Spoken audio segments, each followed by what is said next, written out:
gracia de Cristo reanima tu amor. Vamos a hablar aquí ahora de un evento que, según el relato, ¿ya?, y los estudios, y haciendo una armonización de Mateo, Marcos y Lucas, ya inmediatamente en la casa de Saqueo. De manera que estaban dadas todas las condiciones, la expectativa de lo que ahí estaban, para Jesús tomar ocasión y decir un mensaje que puede tener dos aplicaciones: la inmediata de los discípulos de Cristo, seguidores y escuchadores, ¿ya? De las enseñanzas de Cristo, de que era el rey de los judíos. Ya Jesús habían querido hacerle rey, ¿se acuerdan? Creían que el reino del Señor venía, que era prácticamente inminente. Ellos, el concepto que tenían era el concepto que tienen los humanos de lo que es un reino. Pero Dios no tiene ese concepto. Usa las palabras para expresar una enseñanza. Cuando dice el reino de los cielos es el origen, y el reino de Dios significa el dominio y la autoridad de su Cristo. De manera que a veces la gente se confundía. Pensaban que iba a ser la liberación ya del imperio, la liberación de tanta maldad, de tanta corrupción. Y es más, siempre pasó en la Segunda Guerra Mundial, pasó en la Revolución Francesa, pasó en todas las revoluciones, ha pasado, ¿ya?, que hay un grupo de gente que está en un estado de poder político, económico y de todo lo demás, religioso, en que están de acuerdo con el imperio y sirven al imperio. Uno de las situaciones más tristes fue, ¿no es cierto?, cuando el ejército alemán en la Segunda Guerra Mundial conquistaron París y lo hicieron suyo. Y ellos tenían colaboradores, ¿ya?, de Francia, ¿ya?, que no eran pocos, ¿ya?, y que fue muy difícil reconquistarla de nuevo. Pero así son las cosas de los hombres. Las cosas de Dios no tienen ese ciclo. Las cosas de Dios son únicas, son verdaderas, son infalibles y tienen promesas eternas. Los hombres siempre tratan de vender,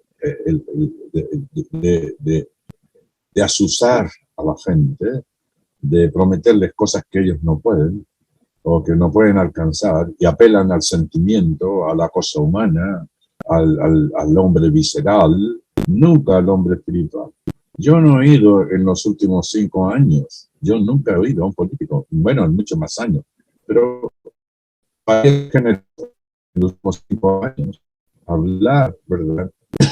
Perdón, acerca de Dios y eso, y de la palabra, o de la Biblia, o de los que predicamos, y etc.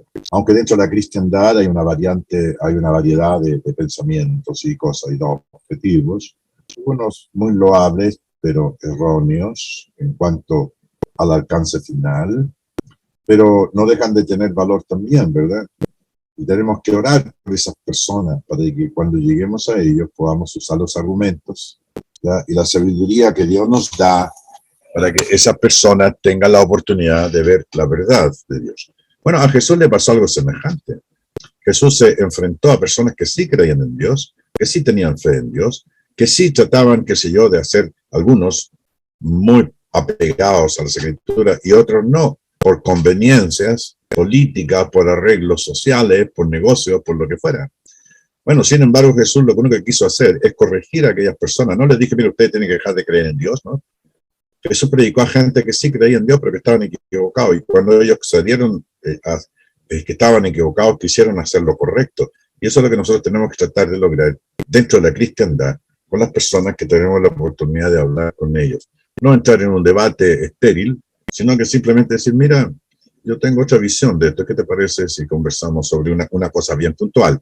No va a empezar a decir, no, es que tú no tienes razón, pero ¿cómo se te ocurre? Que sea... No sé, mira, tú crees eso, mira, yo entiendo eso mismo que tú estás diciendo de esta manera. Y al poner la escritura, ya, el Espíritu Santo tiene mucho poder y la palabra de Dios está inspirada por Dios.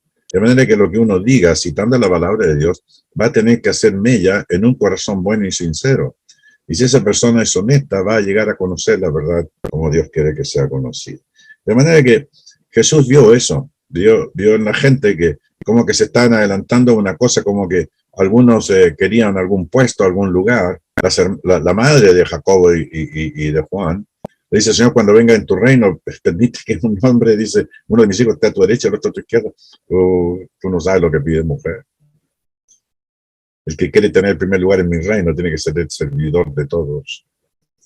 El concepto que la gente tenía del reino de Dios era un concepto muy humano, muy carnal.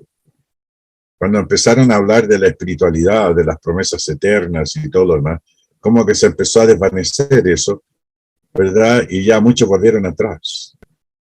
Porque mi carne es verdadera comida, mi sangre es verdadera bebida, dijo Cristo en Juan capítulo 6.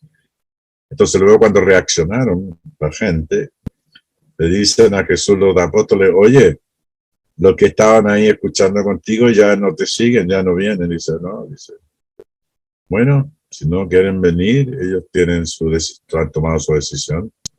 Bueno, y vosotros, ¿queréis iros también vosotros? Eso fue muy directo. Le dijo a los 12, ¿queréis iros también vosotros? Y la respuesta de ellos, Señor, ¿a quién iremos? Tú tienes palabras de vida eterna.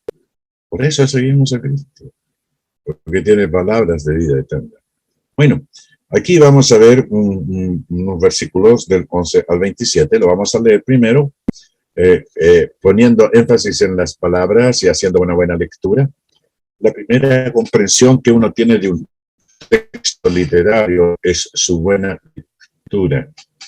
En Chile, el 45% de los niños no tiene comprensión de lectura y el 60% no sabe leer desde el punto de vista del significado.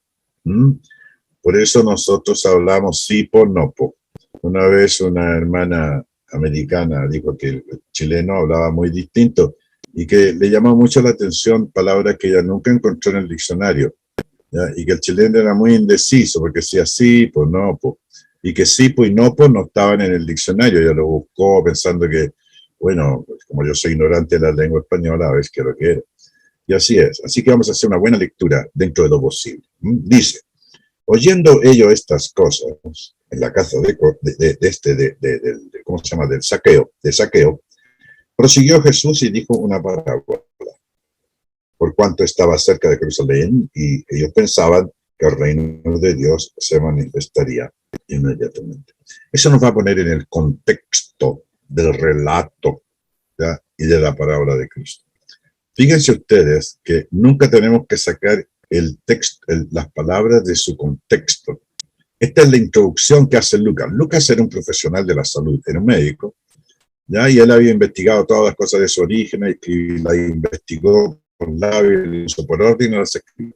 De manera que no estamos hablando aquí con un neófito, no estamos hablando con una persona inculta, sino que estamos con una persona que tiene ejercitada la mente, tiene capacidad de raciocinio, ¿no es cierto? Tiene mente analítica.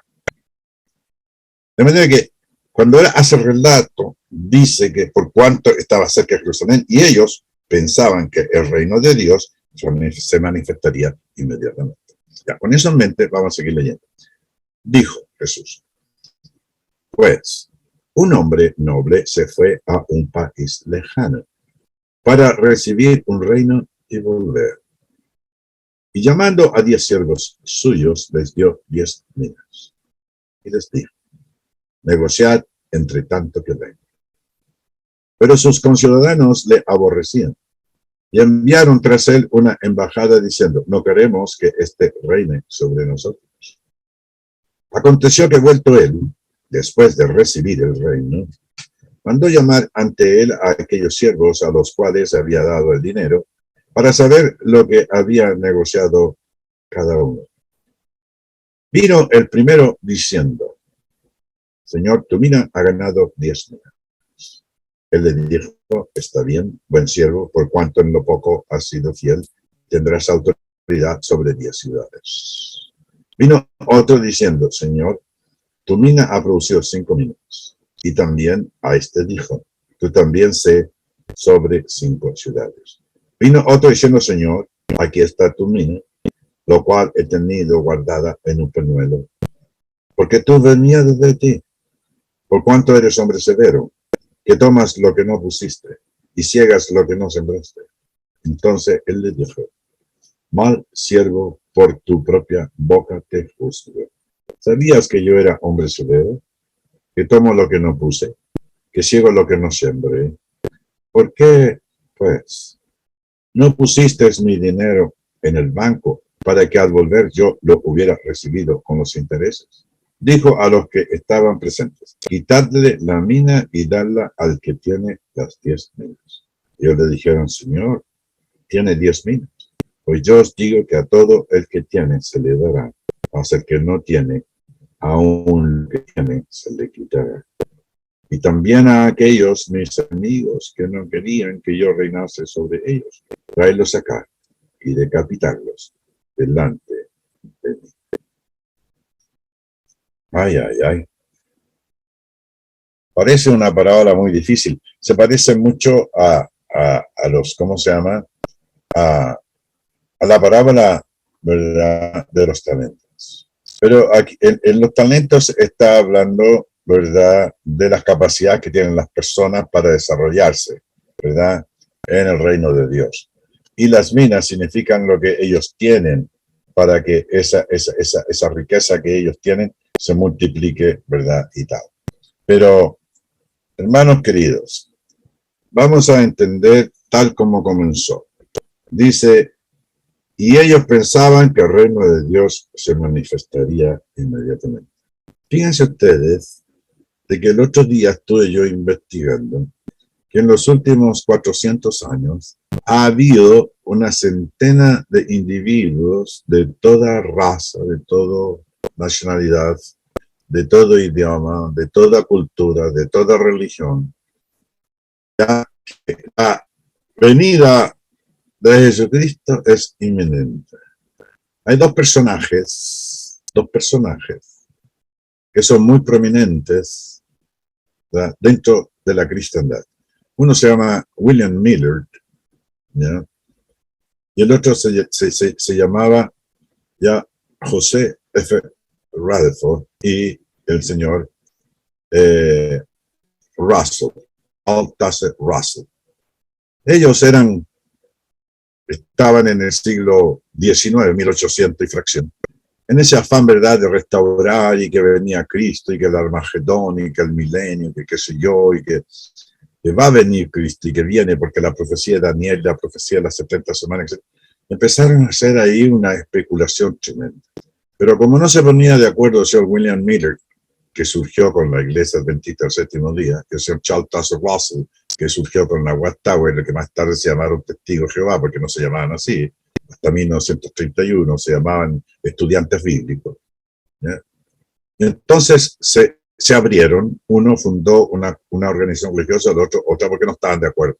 Claro, los dos eran líderes y los dos querían ser cabeza de esas organizaciones, pero iba a ser medio monstruoso, ¿verdad?, que una organización tuviera dos cabezas. Es como un perro de dos cabezas, ¿verdad? Es monstruoso, o sea, es algo anormal, no puede ser. Aunque puede que haya dos perros que quieran ser jefes, pero que sean normales, ¿verdad? Bueno, haciendo la historia larga corta,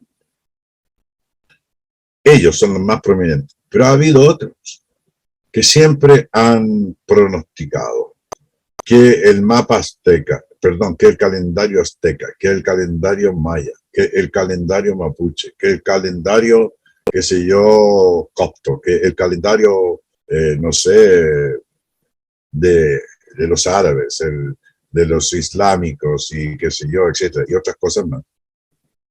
De personas que incluso causaron una matanza de miedo. Del Señor, yo estuve en un pueblito en el norte de California, cerca de Ukiah, que se llama Reed Valley, ¿ya? Donde estaba este señor que fue que se produjo una película que fue muy tremenda, que se llamó La tragedia de Guyana, si lo quieren anotar, La tragedia de Guyana, donde Jim Jones, ya era pastor ahí en esa congregación. Y empezó un movimiento muy rápido de que se venía el fin del mundo y que tenían que vivir en una comunidad separada. Y le hizo vender a toda la gente sus propiedades y se fueron con varios cientos de millones de dólares, compraron una propiedad ahí en la Guyana inglesa y ahí cultivaban cosas y seguían y qué sé yo, etcétera. Y toda una maroma. Al final terminó asesinando a 600 personas, haciéndoles tomar la cena del Señor, dándoles cianuro. Y él también se suicidó después de haber matado a 2 senadores y 2 diputados que fueron a investigar eso porque algunos se arrancaron. Una de ellas. Y así van a encontrar usted un montón de gente que siempre han querido poner fechas, siempre han querido decir, no, esto va a suceder tal cosa. El señor Chaltas, el señor Miller, dijo que Cristo vendría a la tierra entre la primavera y el verano ya de 1843-44, y que todos salieron a los techos con vestimentas blancas para recibir. Y entonces, ¿qué es lo que pasó? Que iba a venir Jesucristo a la tierra, ¿ya? Iba a reinar por 1000 años. Y que se venía a Armagedón y que vendieran sus propiedades y todo, porque no sé, yo no sé para qué le iban a vender si la plata no la podían usar tampoco en el reino de Cristo, o sea, no tenía sentido.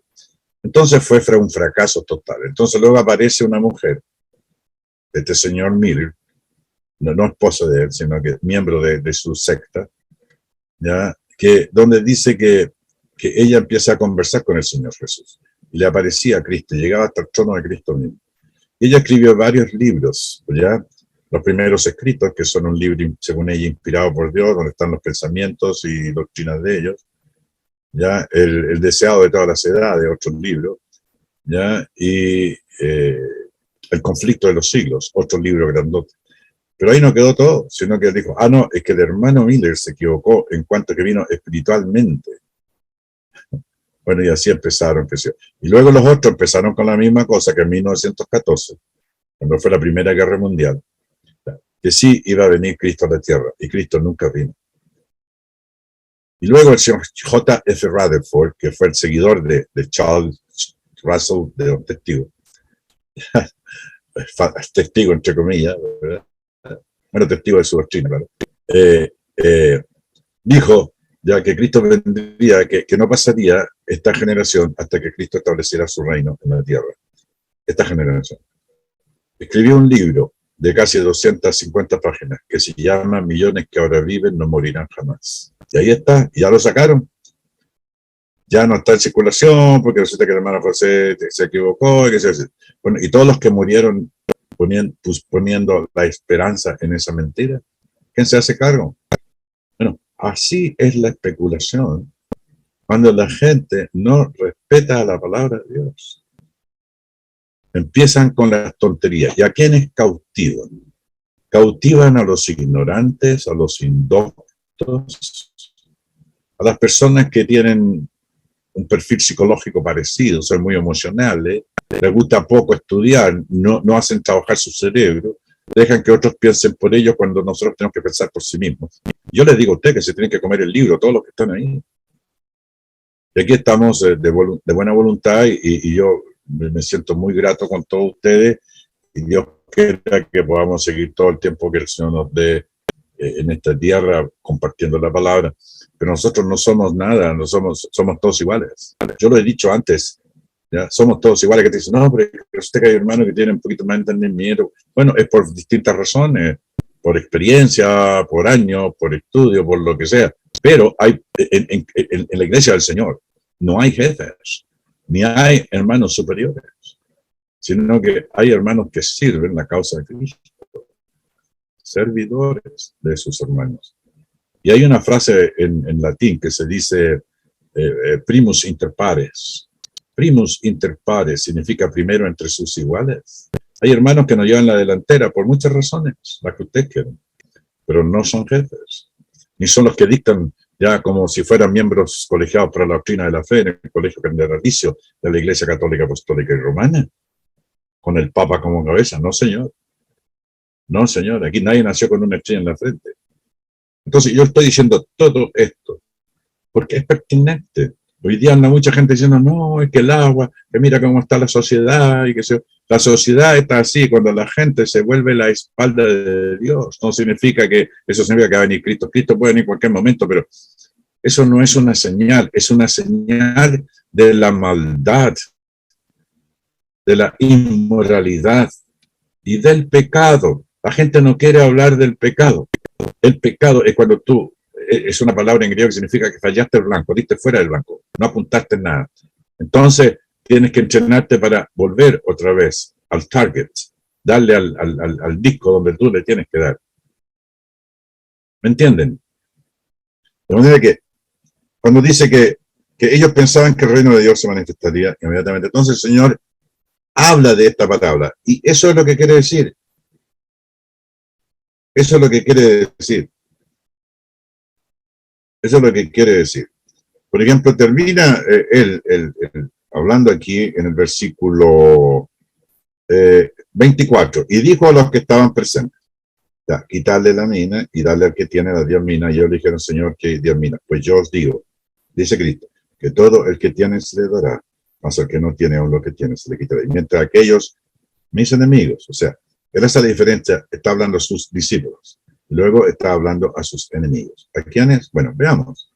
Y dijo que un hombre noble fue, ¿ya? Hablando de Dios, ¿verdad?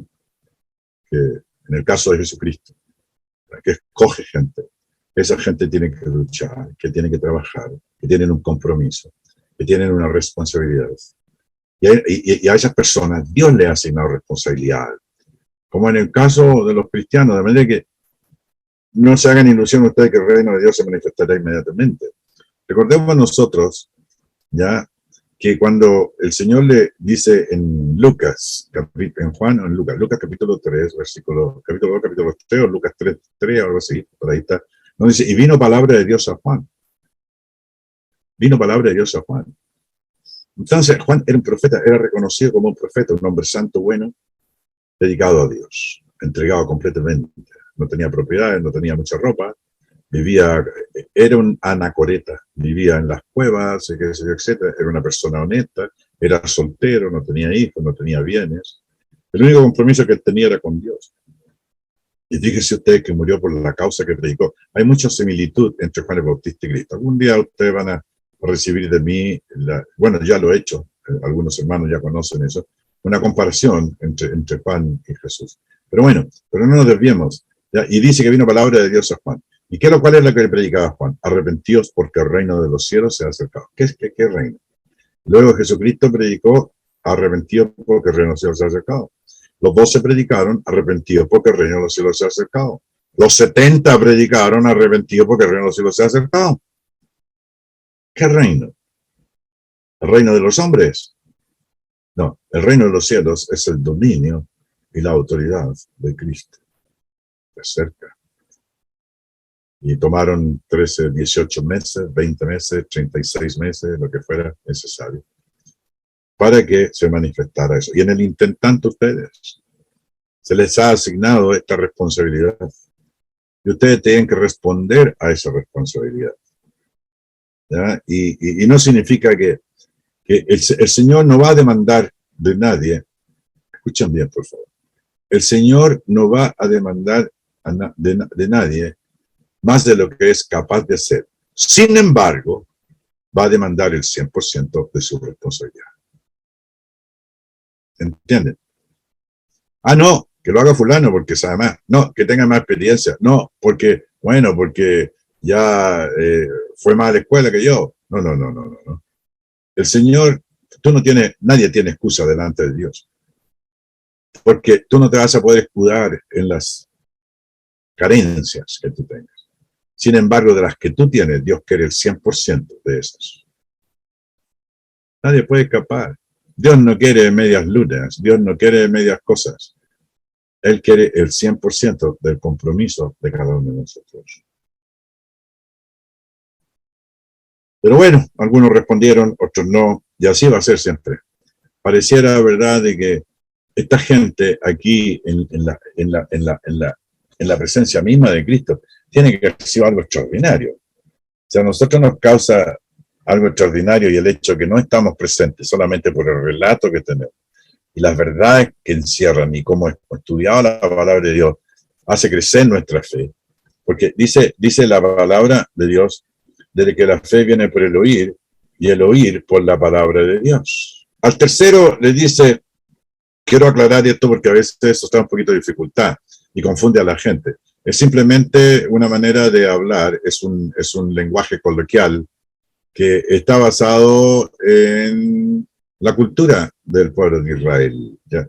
Siempre los israelitas se caracterizaron por ser gente muy buena para los negocios y muy buena para prestar dinero y cobrar un pequeño interés, no mucho, y no de sus hermanos, sino de los extraños. Y muy cuidadoso con todo eso, ellos siempre sabían y eran muy reservados, ¿ya? Y por eso estaban siempre en los lugares de privilegio. Por ejemplo, José es un ejemplo en Egipto, y muchos más. Por ejemplo, todos los senadores romanos en el imperio y también los procuradores en las provincias que habían conquistado el imperio romano, tenían como asesores de hacienda y de economía a judíos muy prestigiosos y muy preparados por lo demás. ¿Ya? Entonces, Jesús no escapa de eso. Entonces, él les dice, mire, si aquí no hay nada que tiene que ver, digamos, con la relación que tenemos con este mundo, porque el reino de los cielos, el reino de Dios, se va a manifestar de otra manera. Dice, y al tercero le dice, investigando yo y leyendo mis notas aquí y todo lo demás, me encontré con algo interesante. El versículo 23 dice, ¿por qué pues no pusiste mi dinero en el banco para que al volver yo lo hubiera recibido con los intereses? Bueno, la palabra banco ahí se tomó en forma, se hizo una paráfrasis, pero la palabra original que se usó ahí dice la tabla de los impuestos. Tabla de los impuestos era una especie de regla máxima, ya de números, de intereses que se podían cobrar para las varias compras, donde prácticamente no habían bancos como los que existen hoy día, pero sí existía mucho el pagaré, existía mucho la confianza, existía mucho dos o tres testigos, existían los tribunales locales, los jueces de paz y toda esa gente. ¿Se acuerdan el caso de Boaz cuando toma como esposa a Ruth, pero tuvieron que firmar delante de los ancianos de la ciudad y se intercambiaron cosas y todo lo demás? Es que siempre el pueblo ha sido siempre bien organizado, a lo mejor no tan sofisticado como es ahora, pero siempre ha sido, digamos, el hombre ha tenido esa capacidad de organizarse, de marcar límites, de marcar fronteras, de hacer negocios, en fin, la gente cree que la gente vivía como ya está, como unos salvajes, ¿no, señor? Y ahí estaban los escribas, que eran gente colegiada, muy educada y muy preparada, que no solamente conocían la ley de Dios, bastante de copiarla, de tanto copiarla y escribirla y qué sé yo, etcétera, sino que además eran también los, vamos a decir, los notarios del pueblo de Israel. Ellos levantaban certificados de defunción, de nacimiento, de casamiento, los casamientos arreglados, de dotes, de un montón de cosas, ¿verdad? De situaciones bastante interesantes, para que no crean que todos eran así unos pobrecitos ignorantes, ¿no, señora? La sociedad que tenemos hoy día está basada en toda esa historia de la humanidad a través de los siglos. Jesucristo dice, pues yo digo que todo el que tiene se le dará. O sea, ustedes están en el reino. Doris, Esquivel o Miguel Orrego, que lo veo ahí, que sé yo, etcétera, o Bram, o alguien de allá, Fernando, parece que, bueno, no sé. Les digo, dice que no se preocupen, que yo os digo que el que tiene se le dará, más al que no, perdón. Esto le digo al Señor que tiene 10.000. Pues yo os digo que todo el que tiene se le dará. No tengan duda. Más al que no tiene, aún lo que tiene se le quitará. O sea, si no sois sabios, si no sois diligentes, aún lo que tiene lo vas a perder. Él está hablando a los judíos que le escucharon, ¿vale? Bueno, entonces ahí como que termina esta cosa hacia sus discípulos que en el versículo 23, que pensaban que el reino de Dios se manifestaría inmediatamente. Y aquí como que termina ese relato. Y viene Jesús ya con la gente ya más tranquila, que sé, etc. Y entonces agrega algo que es muy interesante. Escuchen bien. Verso 27. Y también a aquellos mis enemigos que no querían que yo reinase sobre ellos. Dice el hombre del relato, este hombre noble, este hombre que se fue a un país lejano y luego volvió para establecer su reino y todo lo demás y todas las cosas. Aquellos mis enemigos que no querían que yo reinase sobre ellos, traerlos acá y decapitarlos delante de mí. Eso significa ya que ese mensaje, esa frase está dicha para el sistema judío de religión, el fin del sistema judío de religión. En un sentido muy gráfico, no literal, más bien, digamos, de la composición literaria de la narración, que dice, tráelos acá y decapitarlos delante de mí. O sea, en el sentido que van a perder sus vidas. O sea, son aquellos que siempre se opusieron a Cristo. Se confabularon no solamente los judíos propiamente tal, sino que el pueblo llano también se fue, la chusma que gritaba, crucifícalo. También se pusieron de acuerdo fariseos y saduceos, que eran irreconciliables. Sin embargo, se pusieron de acuerdo para matar a Jesús, destruirlo, frenarlo, estar en contra de eso.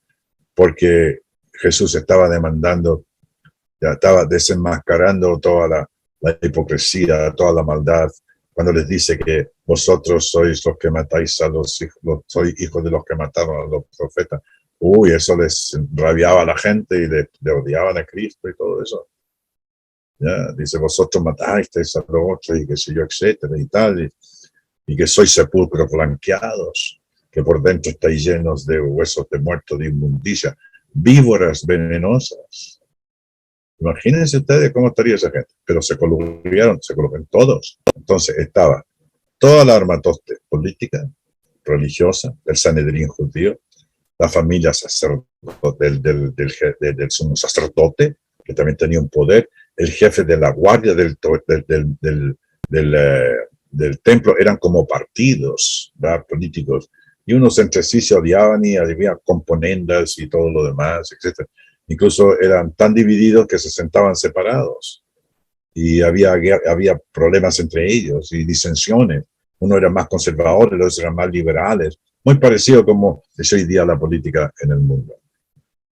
No era extraño, ¿verdad?, que Cristo se encontrara con todos esos bandidos, esos truanes, ¿verdad?, y sufriera las consecuencias.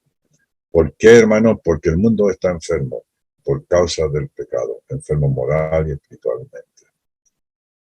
Así que lo que nosotros tenemos que hacer es seguir predicando, enseñando. Por eso quiero decir la historia, ¿no?, que antigua sin vejez, que me ha hecho mucho bien. Por eso yo deseo decírtela también.